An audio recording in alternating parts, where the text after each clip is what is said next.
My wife said she needed a man who would fight for her, so I stayed silent, gathered proof carefully, and ended our marriage on my own terms quiet. She needs a man who will fight for her, Karen said, crossing her legs like she was on a damn talk show.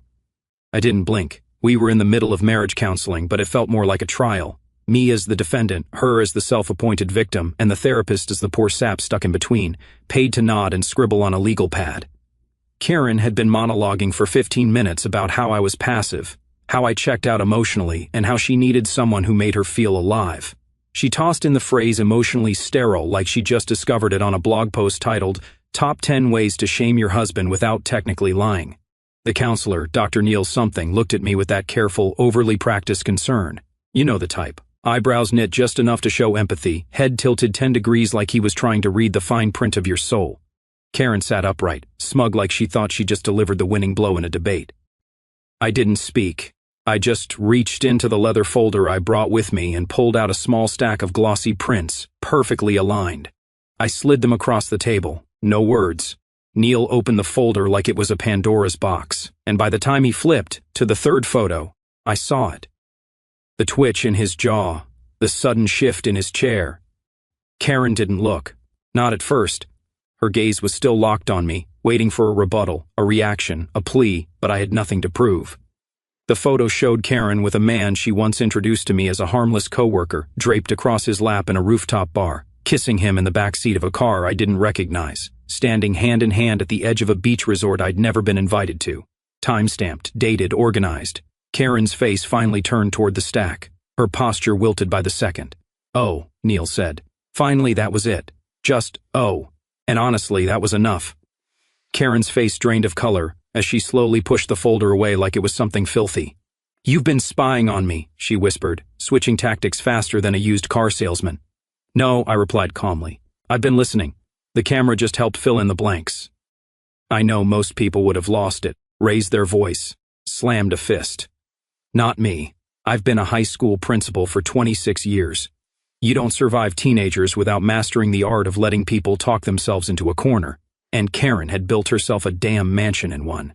And hey, while you're still here listening, only 2% of people listening to these stories actually subscribe. If you want to help us hit our first ever 10,000 subscribers and keep the team motivated to deliver more cold-blooded drama like this, hit that button. Takes half a second, and it really helps. All right, back to the wreckage. Karen sat frozen like someone had hit pause. I could almost hear the gears grinding behind her perfectly styled hair, trying to figure out how to spin it. She opened her mouth, then closed it twice. I think Neil finally said, clearing his throat, "We need to pause for today." I stood. Karen didn't. I looked down at her one last time. "You wanted a man who'd fight for you," I said quietly. "I fought, just not the way you expected." And then I walked out. What she didn't know, what no one knew yet, was that this wasn't my first move. It was the middle. Karen made spaghetti that night. Her "I'm not guilty" signature dish, chopped basil on top, candles lit like we were newlyweds instead of a pair of aging strangers tap dancing around a minefield. She even wore that lavender blouse I used to like back when we still touched each other without flinching. "Long day?" she asked, twirling her fork like we hadn't just detonated our marriage in a therapist's office 6 hours earlier. "Eventful," I said. That was it. That was our big post-bombshell conversation. She smiled, fake and steady, like she was rehearsing for a commercial. I could practically hear the internal monologue in her head. Stay calm. Stick to the story. Control the narrative. What she didn't realize, what she'd never bothered to consider, was that I'd stopped playing this game a long time ago. I was just watching now, not reacting, not warning, watching. Her phone buzzed twice during dinner. She glanced at it and flipped it face down both times. Quick fingers, too quick for spam. Too slow for someone who has nothing to hide. Afterward, she poured herself a glass of white wine and curled up on the couch. I sat in my armchair with a crossword puzzle I had no intention of finishing. Her makeup was still on, light but sharper than usual, lip gloss. She'd gotten lazy about hiding it lately, like she assumed I'd already stopped caring. And in a way I had, but not in the way she thought.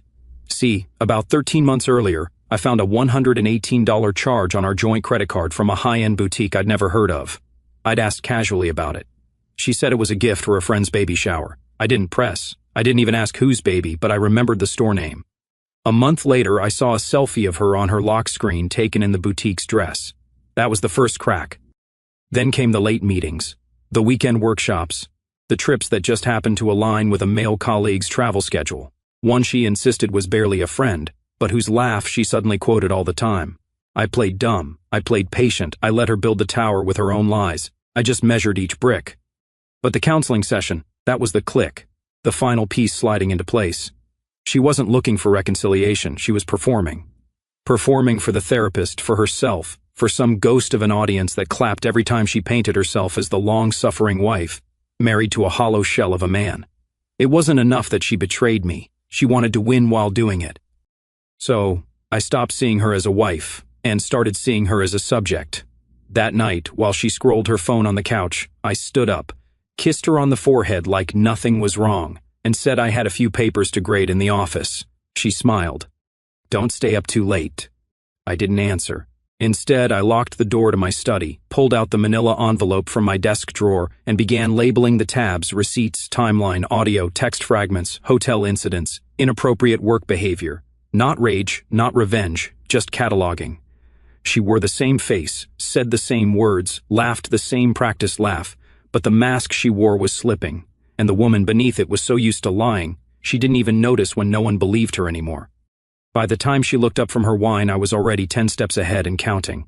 I taught him sophomore English back when he wore Metallica hoodies and turned in essays late. But now, Thomas ran a phone repair shop that reeked of solder and stale Monster energy drinks. He grinned when he saw me walk in like I was there to reconnect over poetry and commas. I slid Karen's old iPhone across the counter. He raised an eyebrow. Data recovery, deleted texts. Anything still hiding in the backups? He gave me a long look, the kind that shifts a person from nostalgia to suspicion. Personal, professional, I said. Let's call it a long-term behavioral study. Thomas didn't ask more. Maybe he saw something in my eyes. Or maybe he lived long enough to recognize a man who wasn't looking for hope, just confirmation. He took the phone and got to work behind the counter.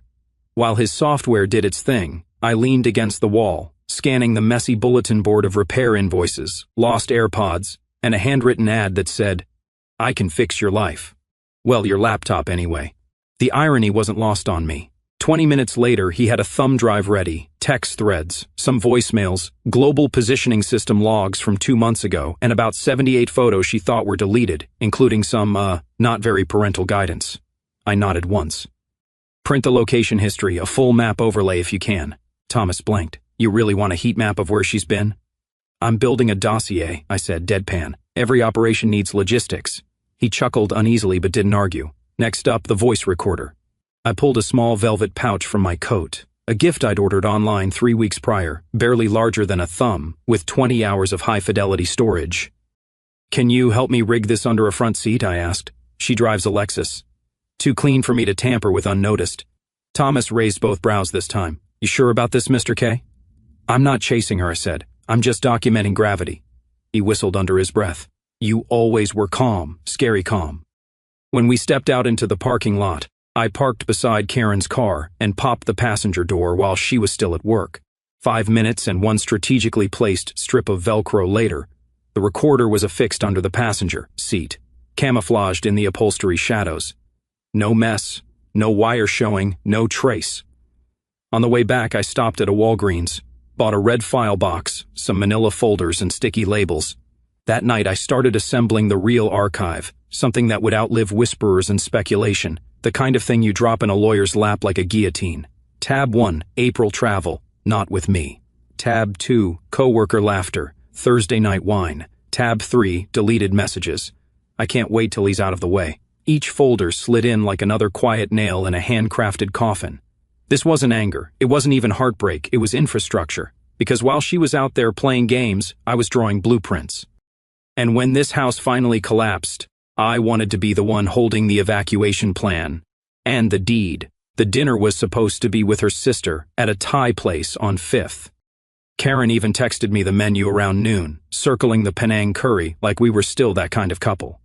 I didn't reply. I'd already seen her calendar alert for the night, marked client dinner, no mention of her sister and definitely no curry. At 6 o'clock, 8 minutes post-meridian, she kissed me goodbye in the driveway, wearing heels too tall for casual family time and lipstick 2 shades past innocent. "Don't wait up," she smiled. I won't, I said, watching her taillights fade like it was the last scene of a badly written sitcom. I got into my car 2 minutes later, took the side street, and kept enough distance that I wouldn't appear in any mirror she bothered checking. She didn't head east toward her sister's place. No surprise there. Instead, she turned north, past downtown, toward the boutique part of town where parking costs more than your conscience. She pulled into the Fowler House Hotel. Not a chain, not a business meeting kind of place either. Fowler is the kind of spot you go to for one thing. Discretion, upscale rooms, no front desk questions, no paper trails. I parked a block away and watched from a newspaper stand like it was 1950. She exited her car, straightened her blouse in the window's reflection, and walked through the automatic doors without hesitation. No phone out, no confusion. This wasn't a first time. 12 minutes later, a man joined her, late 30s, tailored suit, confident in the way guys are when they know they've been invited. He didn't knock. He didn't check in. He just walked past the front desk, rode the elevator, and disappeared. I waited another 20. And I stepped inside. I didn't speak to the staff. I didn't need to. I walked like I belonged, shoulders squared, tie loose like I just left a conference call. The front desk clerk gave me a polite nod. I nodded back. The elevator had a mirrored interior. As I stared at myself, I noticed something bizarre. I didn't look angry, just hollowed out like a man halfway between mourning and revenge. I didn't go to their floor. I went to the business center, empty, quiet, and just close enough to get the hotel wireless fidelity.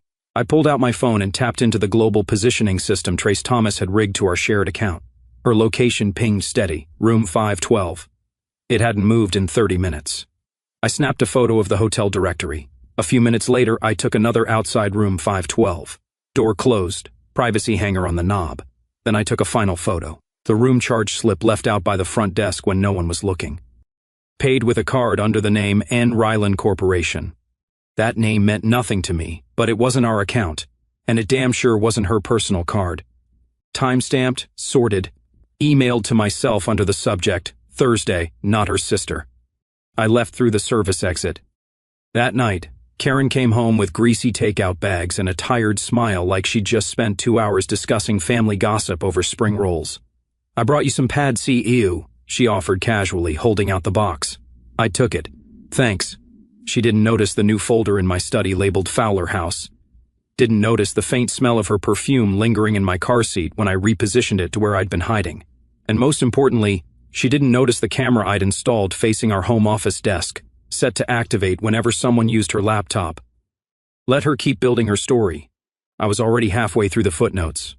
It was a Tuesday night, Karen's version of self-care, which always seemed to involve 2 girlfriends, 3 wine bottles, and a playlist of early 2000s breakup anthems, loud enough to make our dog hide in the laundry room. I stayed upstairs in the guest room, pretending to grade papers while they cackled like a trio of witches in the kitchen below.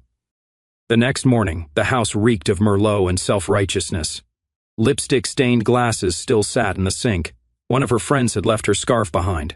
Silk, floral, overpriced. I folded it neatly and dropped it into the lost and not worth carrying bin in the garage. Then I went back upstairs, opened my laptop, and played the audio file from the voice recorder I'd hidden in the dining room light fixture 3 nights prior. I timed the install during a fake phone call with my brother, talking loud enough about lawn fertilizer to make Karen roll her eyes and walk off. Now I sat in silence, listening to my wife laugh harder than I'd heard in years. Not with me, of course. At me. You don't get it, Karen said between gulps. Michael is so slow. I could be living 2 lives and he'd still be asking if I need help with the groceries. The second voice, Brenda, I think, snorted. You already are, babe. You just don't charge rent for the second one. Laughter. Then a third voice, maybe Tasha, chimed in. He's still doing the dishes, right? Bless his heart. Of course he is, Karen said, glass clinking. Guy folds laundry like it's a love letter. Meanwhile, I'm out here living my best real life. More laughter. Drunken giggles. Someone slurred a Taylor Swift lyric. I paused the playback, sat back, let it sink in. It wasn't the betrayal that got me. That part was already a scar. It was the joy, the absolute glee in her voice when mocking the man who held her hair back during food poisoning, who bought her dad a recliner when he was recovering from hip surgery, who took night shifts during flu season so she could sleep in peace. It's a strange thing realizing someone doesn't just disregard you, they enjoy doing it. I labeled the file Exhibit C, Tuesday wine night. Then I moved the entire recording to a flash drive labeled Final Session. I didn't need to listen again. I didn't need to cry. I just needed to be prepared. Karen walked in 2 hours later, holding a yoga mat like it was proof of redemption. She smiled. Feel like salmon tonight? Sure, I said. I'll grill. She kissed my cheek. You're sweet. I looked her in the eye and smiled back. You have no idea. The manila envelope was hand-delivered to my office by a courier who didn't ask questions, just nodded, signed the drop-off slip, and disappeared like he was trained to be forgettable. I waited until the last student had been dismissed for detention before locking my door and sitting down at my desk.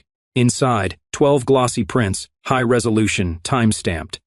Photo 1, Karen at an outdoor cafe, hair curled, sunglasses perched in that effortless look at me without looking at me way. Opposite her sat a man I recognized immediately, Paul Given, director of accounts, smug, preppy, and insufferably tanned year-round. She'd mentioned him once during a conversation we didn't finish. He's harmless, she'd said when I noticed his name showing up in a few late-night texts, barely even an acquaintance. Photo 2, Karen leaning forward, laughing, hand touching his wrist, his eyes locked on her like a man mid-hunt. Photo 3, a valet snapshot, his hand on her lower back, lingering too long for casual. She didn't flinch. In fact, she leaned into it. Photo 4, the two of them standing beside a black Audi. His, probably. She kissed him. Not a peck, not a goodbye, a kiss that knew what it wanted. There were more. Park benches, hotel awnings, a rooftop bar with string lights, all silent witnesses to something she'd sworn didn't exist. I closed the envelope, slid it into the drawer under final prep, and exhaled slowly. Not relief, not rage, just an exhale like checking off a to-do item you've been putting off for too long. I didn't confront her that night. She came home chirping about her long quarterly planning session and how they were thinking of moving some regional accounts to Charlotte. I asked how Paul was doing. She blinked once too long. Same as always, she replied. Too casual. Still can't stop talking about his golf handicap. I just nodded. Must be exhausting. She smiled. You have no idea. Oh, but I did. Instead of reacting, I logged into our therapist's online portal and scheduled a new session for next week. Marked it urgent. Not because I wanted answers, because I was ready to hand over the evidence. The counselor thought we were still navigating rough seas. Poor guy didn't realize I'd already spotted the iceberg and started building my own lifeboat. Karen was still performing, still sticking to her role in the little soap opera she choreographed, but the curtain was coming down. And this time, I was the one writing the final act. She arrived to the session in a fitted navy dress I'd never seen before. Hair blown out, makeup pristine, perfume heavy enough to linger after she walked in. She sat on the edge of the leather couch like she was being filmed, back straight, chin tilted slightly up, like a woman prepared to deliver a monologue about how hard it is to love a man who doesn't try anymore. The therapist, Neil, ever neutral, welcomed us with his usual zen energy and uncapped his pen. I gave him a polite nod, no smile. Karen leaned in. I've been thinking about what I said last time, she began, eyes flicking toward me, then back to Neil, and I realized I want someone who will fight for me. Her voice cracked just a little. She'd been practicing. I want passion, she continued. Someone who shows they care. I mean, what's the point of love if the other person just sits there like a stone, you know? Neil nodded gently. And Michael, how do you respond to that? I reached down beside me, unzipped the small black portfolio I placed carefully on the couch when I arrived. I took out a stack of neatly sorted papers and a flash drive clipped to the corner. I didn't speak. I simply slid it across the glass coffee table to Neil. He blinked. What's this? Everything, I said, eyes still locked on Karen. Neil opened the folder. He glanced at the first page, a color photo of Karen at the rooftop bar with Paul Given, her hand grazing his chest, lips close. Karen's smile froze. Wait, what is this? He flipped to the second page, a transcription of a voice recording. Karen, Michael's so slow. I could be living two lives. Brenda, you already are, babe. Neil's pen stopped moving. Where? Where did you get this? Karen's voice cracked in earnest now. Page 3, receipts, hotel bookings. A corporate card with the N. Ryland Corporation name. Global positioning system data. Location pings that placed her Lexus outside the Fowler House Hotel for separate times, each on a night she'd said she was meeting her sister. Page 4, a screenshot of an email exchange between Karen and Paul. Can't wait to see you again. He's still clueless. Laughing out loud. Neil put the folder down, eyes wide now, as if unsure if he should keep playing therapist or call for a witness protection program. Karen stared at me. You've been spying on me. I've been watching, I said evenly. There's a difference. She turned to Neil. You're seriously going to let him invade my privacy like this? This is emotional abuse. Neil raised a hand slowly. Karen, I think we need to pause for a moment. No, this is manipulation. He's trying to turn you against me. He didn't say a word, Neil replied, voice suddenly quiet. The evidence did. Karen stood up abruptly, dress rustling, eyes wild. This is entrapment. He's making it look worse than it is. It is what it is, I said, voice like a scalpel. You said you wanted someone who'd fight. I just didn't realize you meant against me. She started to cry. Real or fake, I couldn't tell anymore. The tears came easy with her. But for once, I didn't feel the urge to comfort. I didn't hand her a tissue. I didn't reach out. I let her sit in it. Neil closed the folder gently, hands trembling just enough to betray his professional calm. Michael, what do you want to happen next? I already have a plan, I said. This session was just to make sure the story is told correctly. Now that we're all caught up, I'm done here. Karen turned to me, mascara streaking, a desperate crack breaking through her performance. But I was already standing, already reaching for the doorknob, already walking out. She wanted drama. I gave her documentation. The house changed overnight. Karen stopped trying to pretend the air was breathable. The kitchen, once filled with that fake cheer and overcooked salmon, now felt like a battlefield where even the hum of the refrigerator was holding its breath. She didn't cook, didn't ask how my day was. She barely looked at me unless it was to hiss something like, "So, this is who you really are, a spy in your own home." I didn't reply. I just folded my socks in the laundry room like a man preparing for a long war of attrition.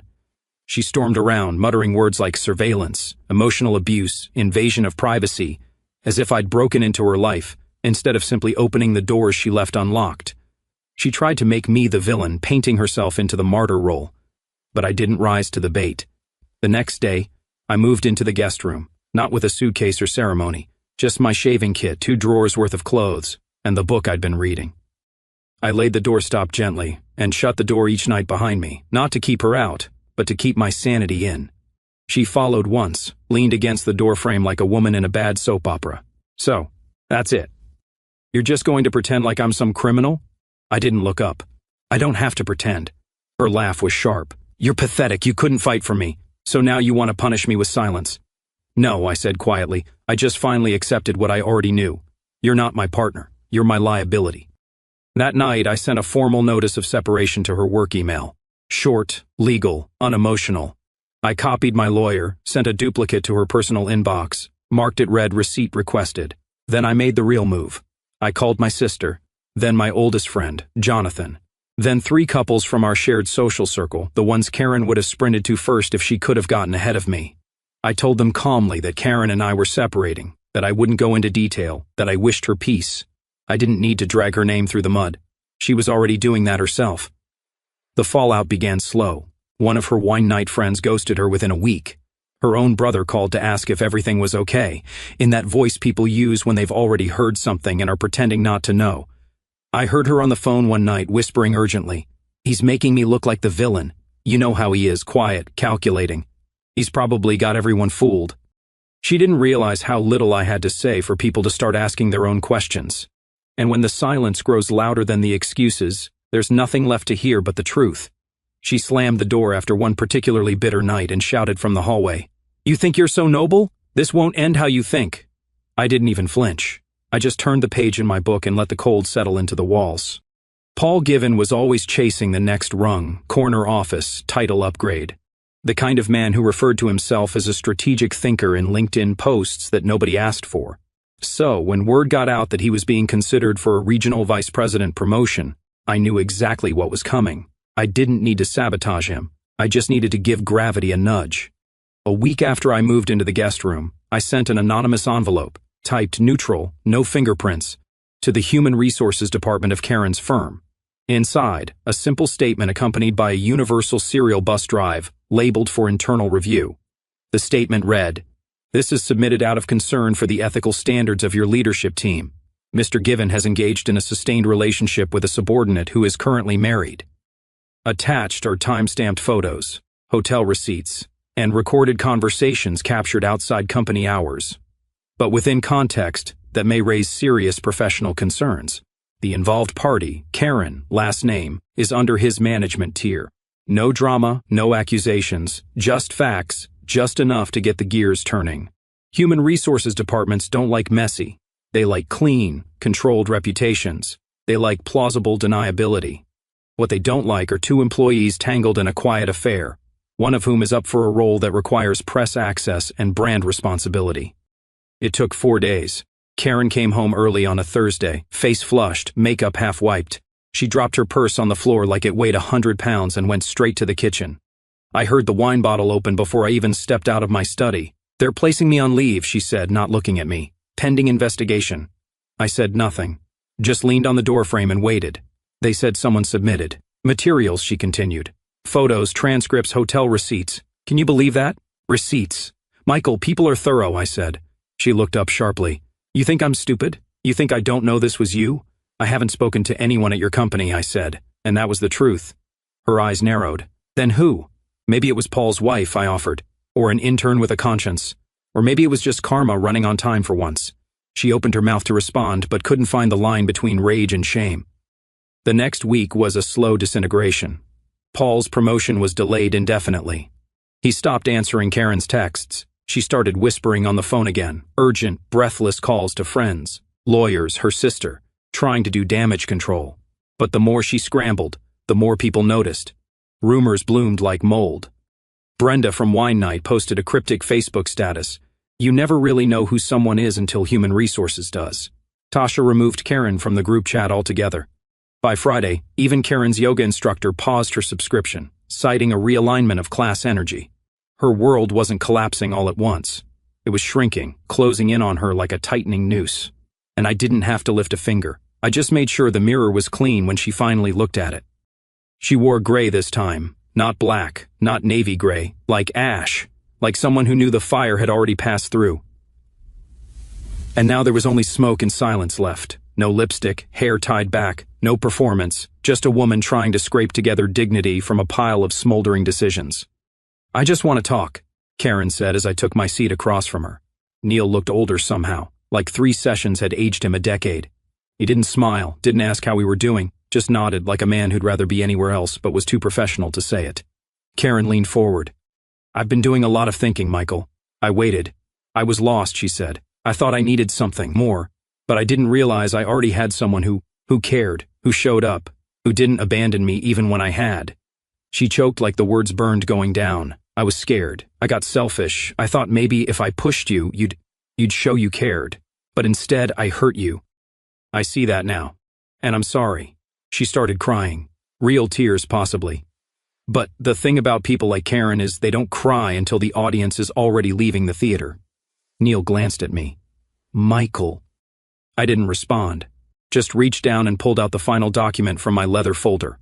No photos this time, no recordings, just clean legal clarity. Divorce papers already signed by me, neatly paper-clipped, 2 copies. I handed them to Neil. Karen stared at them like they were written in another language. "What is this?" "I figured we'd make good use of the time," I said calmly. "You wanted resolution. So did I." "But Michael, please," she stammered, voice cracking. "We could go to counseling. Real counseling. We could—" "No," I said, quiet. "Final.